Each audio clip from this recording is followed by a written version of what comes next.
Ladies and gentlemen, as we are about to begin, please be seated. First, I would like to seek your cooperation in completing this seminar. Kindly switch your mobile phone to silent mode to avoid interruption.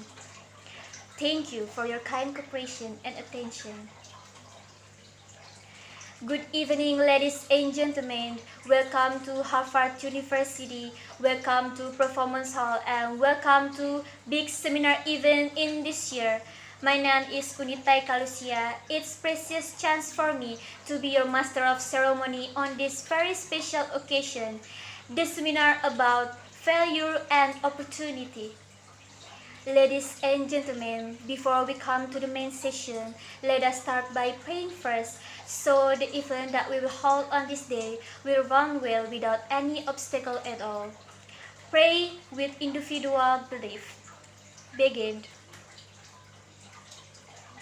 Done. I would like to welcome Mrs. JK Rowling as our speaker today and all of the audience in Harvard Performance Hall. On this special evening, we have several agenda as follows. First, opening. Second, speech from Mrs. Lucila Takjerad as the organizer of this event. Third, speech from Mrs. JK Rowling as speaker today. And the last one is a guest star that which we have prepared. The next agenda is speech. The speech will be delivered by Mrs. Lucila Takjerad as a best graduate from Harvard University. For your information, Mrs. Lucila is the organizer of this great event. For Mrs. Lucila, time is yours. When one person thanks another, the second person often replies, "Oh, it's the least I can do." Because often, the least you can do can be more than enough. You don't need to move mountains. Maybe it's a matter of translating documents for a family at the immigration office or offering a car ride to a pregnant lady. You never know how these small gestures can affect people's lives. But I can tell you, they do. The least you can do might turn out to be the most significant. Each of you today, I ask of you, what is the least you can do now to make the world around you a little better?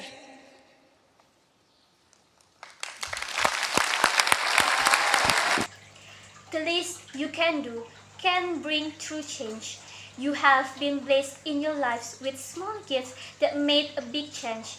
Such small things, but from their small thing, grow inspired people. What a great speech, Mrs. Lucila. Thank you.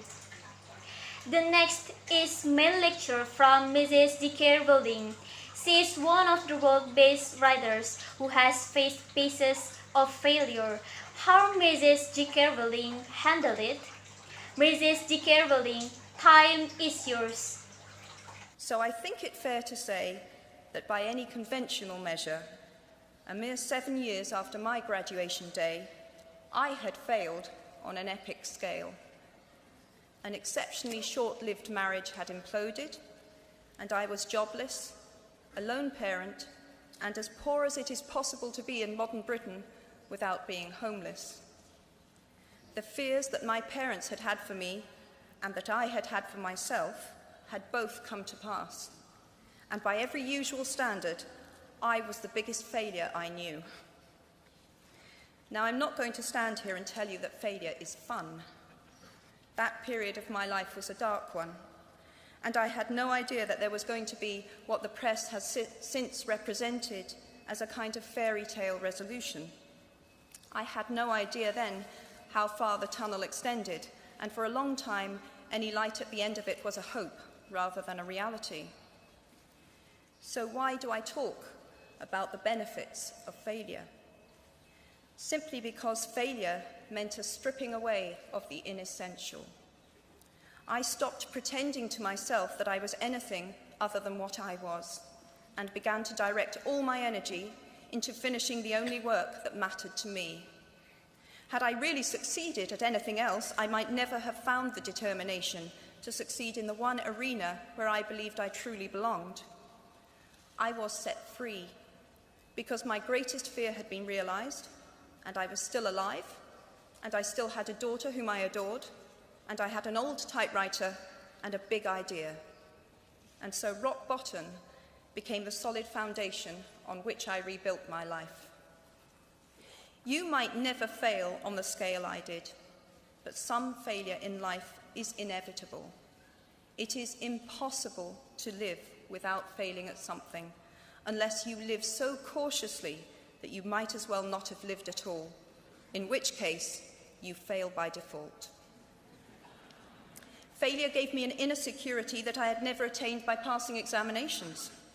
Failure taught me things about myself that I could have learned no other way. I discovered that I had a strong will and more discipline than I had suspected. I also found out that I had friends whose value was truly above the price of rubies. The knowledge that you have emerged wiser and stronger from setbacks means that you are, ever after, secure in your ability to survive. You will never truly know yourself or the strength of your relationships until both have been tested by adversity. Such knowledge is a true gift for all that it is painfully won, and it has been worth more than any qualification I ever earned. So given a time turner, I would tell my 21-year-old self that personal happiness lies in knowing that life is not a checklist of acquisition or achievement. Your qualifications, your CV, are not your life, though you will meet many people of my age and older who confuse the two. Life is difficult and complicated and beyond anyone's total control, and the humility to know that will enable you to survive its vicissitudes. I have one last hope for you, which is something that I already had at 21. The friends with whom I sat on graduation day have been my friends for life. They are my children's godparents, the people to whom I've been able to turn in times of real trouble, people who have been kind enough not to sue me when I took their names for Death Eaters.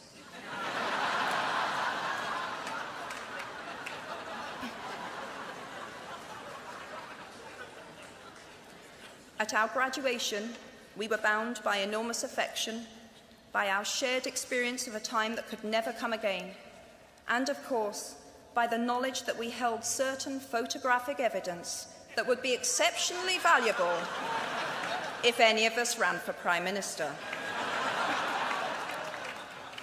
So today, I wish you nothing better than similar friendships. And tomorrow, I hope that even if you remember not a single word of mine, you remember those of Seneca, another of those old Romans I met when I fled down the classics corridor in retreat from career ladders in search of ancient wisdom. As is a tale, so is life. Not how long it is, but how good it is what matters. I wish you all very good lives. Thank you very much.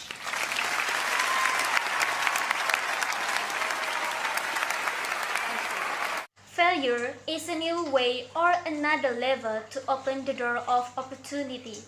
Thank you, Mrs. JK Rowling. The knowledge that you provide today will certainly be able to encourage all the participants not to be afraid of failure.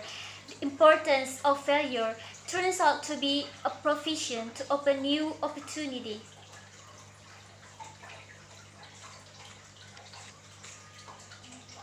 Finally, we come to the end of this event. But this is not the end. Mrs. Lucila has respectfully invited one of the best other group in the world. They will present a song that was once assigned when they officially become ambassador for the Worlds of Scout Jamboree. This song tells the story of someone who invites you not to be afraid to fail, to dare to dream, and to grab all the opportunities you have.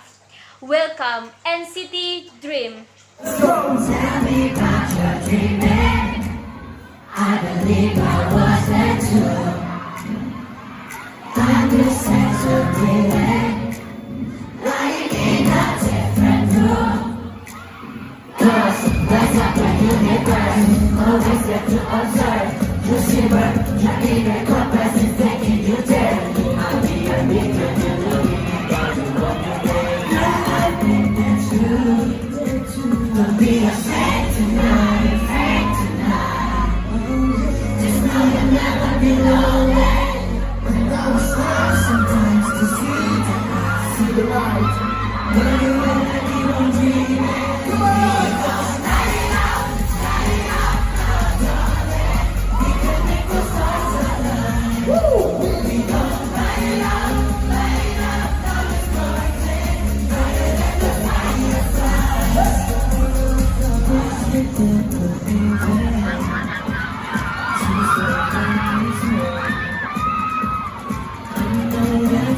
Once again, don't be afraid to dream, don't be afraid of failure, and never miss any opportunity.